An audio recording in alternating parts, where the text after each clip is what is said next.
पार्थ पवार जमीन घोटाळा एकच मुद्दा नाही, असे आणखी अनेक घोटाळे आहेत असं नाना पटोले म्हणाले। पार्थ पवार जमीन घोटाळा केवळ सॅम्पल असल्याचं देखील ते म्हटले। महाराष्ट्रात हा पार्थ पवाराचाच एक मुद्दा नाही आहे, हे जमिनीचा घोटाळा एक नाही आहे। मुंबईमध्ये BKC मध्ये भारतनगरमधला एक घोटाळा आपण पाहिला तर तो पुढे येईल।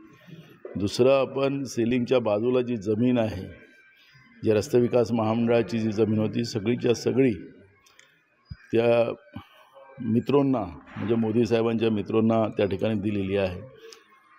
आता नवी मुंबईमध्ये जी मार्केट यार्ड आहे ती मार्केट यार्ड पूर्ण आता मित्रांनाच देण्याचं काम झालेलं आहे। त्याला सगळीकडे IT पार्क असं त्याच्यातला उल्लेख केला गेलेला आहे।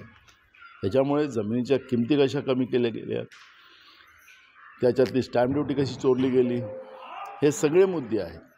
हा पार्थ पवार हा एक त्याच्यातला शॅम्पल आहे। लोकशाही मराठी ऐका, पहा, जागरूक रहा।